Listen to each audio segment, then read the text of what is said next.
अस्सलाम वालेकुम dear students, कैसे हैं आप लोग। इस वीडियो में हम लोग अकाउंटिंग पे डिस्कस करेंगे। अकाउंटिंग डेफिनेशन, अगर आप लोग का बैकग्राउंड इंजीनियरिंग है, कॉमर्स बैकग्राउंड से हट के है, ये आपके लिए वीडियो है। क्यों पता है आप लोगों को अकाउंटिंग बड़ा मुश्किल होता है, तो बिल्कुल मैं बेसिक से स्टार्ट कर रहा हूँ। मेरी फर्स्ट लेक्चर है अकाउंटिंग पे। चलें स्टार्ट करते हैं हम लोग। इसमें हम लोग स्टार्ट बिल्कुल स्क्रैच से देखेंगे, डेफिनेशन देखेंगे क्या है, कुछ न्यूमेरिकल करेंगे और उसको प्रैक्टिस प्रॉब्लम सॉल्व करेंगे। आपको होमवर्क देंगे, ठीक है। प्रैक्टिस बहुत जरूरी है। अच्छा, अकाउंटिंग क्या है? Imagine accounting as a language of business. एक बिजनेस की भाषा है, जुबान है। Is how business keep track of their money. कैसे हम बिजनेस में हम अपने पैसे को ट्रैक कर सकते हैं या अंडरस्टैंड देयर फाइनेंशियल हेल्थ। कैसे हम अंडरस्टैंड करेंगे कि भाई हम अभी हम हमारे वेल्थ सही है कि नहीं है। आई मीन हम फाइनेंशियल ही सही है, स्टेबल है या नहीं है, कितने हैं, ये पूरा ये आपको अकाउंटिंग बताएगा। और मेक स्मार्ट डिसीशंस यानी, और उसकी बेस पे जितने आपके पास एसेट्स है, रिसोर्सेज है, उसकी बेस पे हम डिसीजन ले सकते हैं फ्यूचर में। Think of it like a score board for a game. बिल्कुल इसी तरह जैसे आप गेम में हम लोग देखते हैं स्कोर कार्ड पे, ओ भाई आज ये स्कोर है, अभी ये हुआ स्कोर। जैसे like it tells you who is winning. जो जैसे आप क्रिकेट आप मैच देख रहे हैं, आप स्कोर कार्ड से देख के ये पता चल जाता है यार कौन मैच जीत रहा है, कितने ओवर कम रह गए हैं और कितने रन चाहिए। तो ये सब बिल्कुल बिल्कुल आपके पास है। ऐसा है कि ये जैसे स्कोर कार्ड है, वैसी तरह आप अकाउंटिंग है। तो कहाँ हम फाइनेंशियल को अंडरस्टैंड करना सही है, हम आगे जा रहे हैं नहीं जा रहे। तो what resources they have and what they owe. असल में अकाउंटिंग में हम लोग देख रहे हैं कि हमारे पास कौन कौन से रिसोर्स है, हमारे पास कौन कौन सी चीज़ें पे हमें लाइबिलिटी है, देनी है लोगों को उधार, सही है। यानी ओन कर रहे हो या आपकी लाइबिलिटी है, देनी है। ये दो चीज़ बहुत इंपॉर्टेंट है यहाँ पे अकाउंटिंग में। Accounting does the same for a business, gives us a clear picture of its financial position। हमें पूरा क्लियर पिक्चर देता है फाइनेंशियल पोजीशन का। अकाउंटिंग की इसको हम इस अगर डेफिनेशन आया, accounting is the process of recording, summarising, analysing and reporting financial transactions of a business. या आप अपने डेफिनेशन में लिख सकते हो। कोर इक्वेशन यानी फंडामेंटल चीज क्या है? Assets is equal to liabilities plus equity. ये क्वेश्चन याद करनी है आपको। क्या है? Assets is equal to liabilities plus equity. अब हम देखते हैं एसेट के बारे में। एसेट क्या कहते हैं? Assets are anything of economic value that a business owns and expect to provide future benefits. Think of them as a resources are company uses to operate and grow. Like asset इस तरह कह सकते हैं कि आपके पास cash है, वो आपका एसेट है। बिल्डिंग है,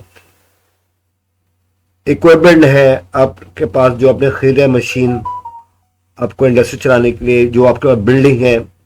इन्वेंट्री, आपको जो जो सामान है वो आपको क्या है? वो इन्वेंट्री है। ये सब क्या है? एसेट्स है। अब बात देखते हैं हम लाइबिलिटीज। लाइबिलिटीज में क्या क्या चीज आती है? Loan. Liabilities are the obligations a business has to other entities. Basically liabilities क्या? वो दूसरी चीज है, आपके पास ऑब्लिगेशन है कि आप उसको वापस करेंगे। They represent what the business own. जैसे हमने लोन पेबल, हमें लोन उधार वापस करना होता है। अकाउंट पेबल यानी आपने जो पैसे लिए हैं कुछ सामान खरीदने के लिए, डेफिनेटली सामान तो आपने ले लिया, पैसे आपको देने होंगे सही सप्लायर्स को। सैलरीज पेबल यानी आपने जो वर्कर रखे हैं, जो काम कर रहे हैं, उनको पैसे देने हैं। ये सब क्या है? लाइबिलिटीज है, आपको देनी है।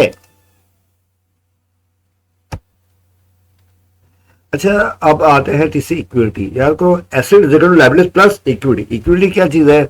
Equity also known as owners equity, इसको ये भी कहते हैं ओनर्स इक्विटी, और शेयर होल्डर्स इक्विटी भी कहते हैं। कभी ऑब्जेक्टिव आया तो आप लिख देना, शेयर होल्डर्स इक्विटी भी कहते हैं, ओनर्स इक्विटी भी कहते हैं। Is the residual claim on the asset after deducting liability, it's what left for the owner. अब ऑनर की क्या बचा? देखो इक्विटी क्या चीज है? Asset minus liability. अगर हम इस इक्वेशन को गौर से देखें वापस, अगर हम इक्विटी निकाले इस लाइब्रेरी को राइट साइड पे, हम उसको लेफ्ट साइड ले आए, एसेट माइनस लाइब्रेरी क्या होगा, इक्विटी होगा। इसका मतलब ये नहीं, अब तुम्हारे जो भी एसेट्स थे और जो उधार में लिए एसेट, अगर हमने वो सारे उधार पर कर दें, जो हमने लिए सामान मशीन उधार पे, वैसे ऐसे देखेंगे तो ऐसा कैसे रहे, मगर उधार में, अगर उधार पूरा हो गया तो आपके पास इक्विटी किसके बराबर हो जाएगा, एसेट्स के। क्यों? क्योंकि आपका कोई लाइब्रेरी नहीं है।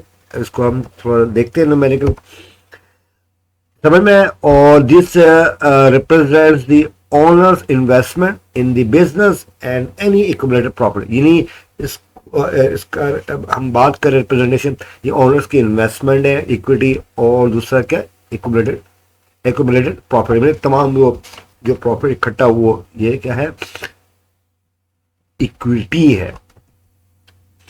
हम न्यूमेरिकल देखते हैं। एक सिनेरियो, फर्स्ट आपका सिनेरियो क्या है, स्टार्टिंग अ बिजनेस, अब स्टार्ट करो business, definitely you invest 10,000 cash to start your business, आपने 10,000 आपके कैश थे और इन्वेस्ट करने जा रहा हूँ, तो आपके पास एसेट क्या है, कैश 10,000 थे जेब में, अब मैंने इन्वेस्ट किया, आपके पास क्या है, इक्विटी है आपके पास। इन्वेस्टमेंट में इक्विटी होता है। आपके यहाँ लाइब्रेरी का उधार लिया, नहीं लिया, तो इक्विटी लाइब्रेरी क्या हो, जीरो।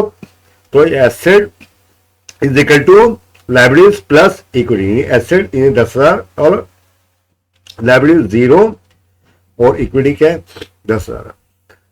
सिनेरियो 2 देखते हैं, बाई इक्विपमेंट ऑन क्रेडिट, आपने उधार पर सामान लिया है, your business buys equipment for 5,000 on credit, आपने कोई इक्विपमेंट लिया $5,000 पे, यानी 5,000 आपका उधार हो गया और 5,000 आपका इक्विपमेंट हो गया, ठीक है। अब ये 5,000 इक्विपमेंट ये एसेट में ऐड हो, क्योंकि मतलब आपका एसेट बनेगा जब उधार पूरा कर लोगे, एसेट कैश इन इक्विटी कि नहीं, इन दोनों को सम कर देंगे, टोटल एसेट्स क्या होगा, कैश के हमारे 10,000 है और इक्विपमेंट क्या 5,000, इनको ऐड करने के बाद क्या 10 5 क्या 15,000 हो जाएगा, $15,000 हो जाएगा। अब बाद में 5,000 हमने उधार भी तो लिया है इक्विपमेंट देने के लिए, तो लाइबिलिटीज क्या है, अकाउंट पेबल हमें 5,000 देने, वो भी लिखना है, ये नहीं अब ये लिखना ना भूल जाओ, सही है। इक्विटी क्या है, ऑनर्स कैपिटल, जो कि शुरू में कहाँ से स्टार्ट किया था, 10,000 इन्वेस्टमेंट की, 10,000 ये इक्विटी हो गई।